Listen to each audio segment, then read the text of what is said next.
Hi, I'm Brittany Taylor with HBKS Wealth Advisors. I'm a principal and senior advisor with the firm. And so recently I actually wrote an article about generational wealth, and part of that we talked about the benefits of helping your kids by preparing for college, and that really puts your kids in a better situation, and so that's a way of creating generational wealth for them. So we're going to discuss the college cost, how we fund college costs, student loans and how that comes into play, along with investing early in 529 plans.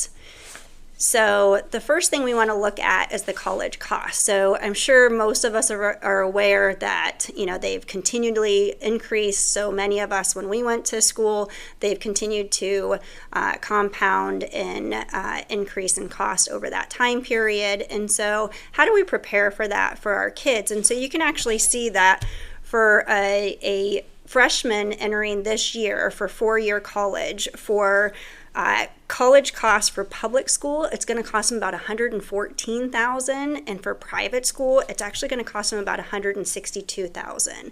So just as a side note, this is based on the average net cost in the state of Pennsylvania for a household that earns $110,000 or more. So you can see how that cost increase over time. In the next 10 years, we show what that would look like, and then a baby born this year, what that cost would look like. And so you can see that growing over time, and we did use a 3% inflation rate to show how that grows. And so, looking at the source of funds or how we would provide for it, this table actually shows us kind of the idea of what families think they're going to provide or what the resources will be to pay for college, and then what it actually is. And so there's a lot more that comes from the household to pay for the kids, or the kids are going to have to take out in student loans. And so that's what we want to prepare them for. We don't want to have a huge cost or burden for them coming out of school when they'll have other costs with life in that time period. And so this kind of goes over that expectation versus reality. And then student loans actually, I think don't provide as much as what people think. So the maximum you could get over a four-year time period right now is actually $27,000 that you could borrow. And so some of the types of student loans would be your governmental, the subsidized and unsubsidized. That's that $27,000 that we're talking about. There's also private student loans, but with that, either the student's going to have to qualify financially, or you're going to be signing as a co-signer, as a parent, and have that burden with them. And then there's the Parent Plus loans, again, through private institutions, and so those would be loans that you would have to qualify for and that you would be paying back on your own. So those student loans just don't provide as much when we're looking at the cost of either $114,000 or $162,000. $27,000 isn't making a huge dent in it. So when we do look at what the cost would be for kids, if we're borrowing for that full four-year time period, and we're looking at a 20-year term at a 5% interest rate, which I would say is probably pretty generous at this point, then to repay it, you'd be looking at about $752 a month in a monthly payment to pay back student loans. So you'd have the governmental plus you'd have private student loans, and then if it's a private university, then it'd be about $1,069. So if we look at what mortgages you're paying right now, car payments, that's just a huge burden on these kids at a young age. So how do we prepare for this? So as you've probably all heard, for your retirement, starting early is the most important thing, because we have that long-term time period to compound returns.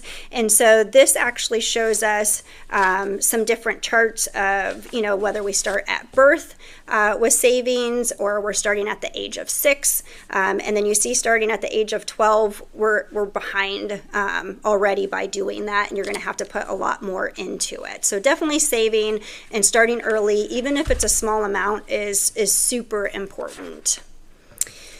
So one of the tools that we can use, and in that article that I referenced previously, we give a few different tools, but one of the primary tools that we like to use is a 529 plan. And so there's a lot of benefits to using a 529 plan. So the after-tax dollars are contributed and they grow tax deferred. Gains are tax-free if they're used for qualified education expenses. Some states do allow for state tax deduction. Pennsylvania is one of those states. They must attend a qualifying school, which includes colleges, universities, but also some vocational and trade schools. So I do include a link in here so that you can look, because I think there's a misconception that no trade school or vocational school is a qualified educational university. You can also pay up to $10,000 of student loans from the 529 plans for the beneficiary, and then you can use up to $10,000 a year for public, private, or parochial elementary or secondary schools also, which is a newer add-in in the last several years. So what do they consider qualified education expenses? So I do include a list, and so that would be your traditional tuitions and fees, books and supplies, computers, software and internet, room and board, obviously, some special needs equipment, and then as I mentioned, you can do the up to $10,000 of student loans for the lifetime. And so here's a 529 scenario of just, contributing and starting. So if you contribute $500 a month to a 529 plan for 18 years, that's a total of about $108,000 that you can contribute. If you earn about 6% on that, that would be about $193,000 that you would accumulate over that time period. And so about $85,000 of that is gains. So money you would never pay taxes on as long as it's used for that qualified education expenses. So that's a huge benefit.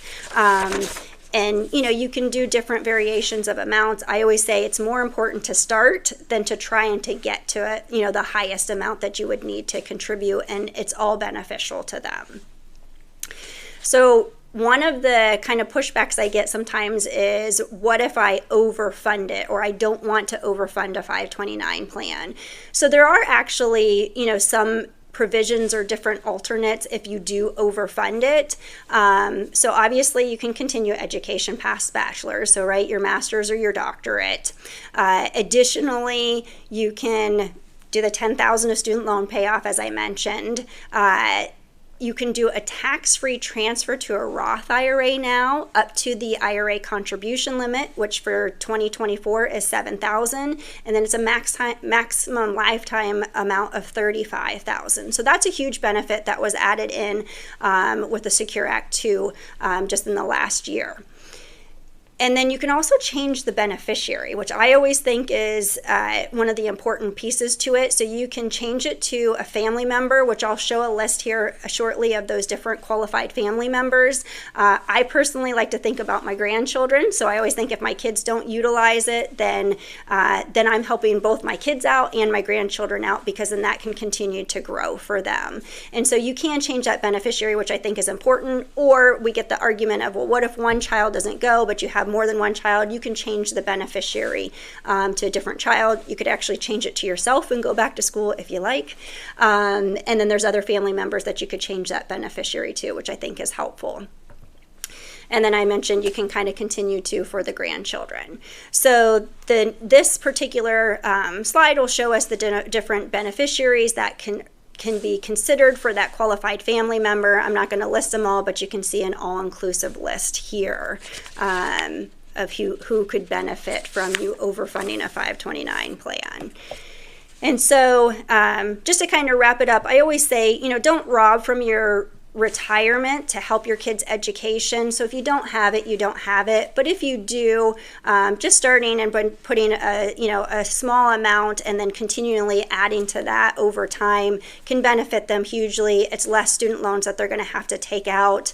Nowadays, there's not as many options from a lending standpoint for the next generation. So the interest rates are higher. They don't have the same possibility for consolidating that there was 20 years ago. And so I definitely recommend that you reach out to your financial advisor and get the best guidance on the amount based on what you want to target for funding and then the best vehicle for you. Thank you.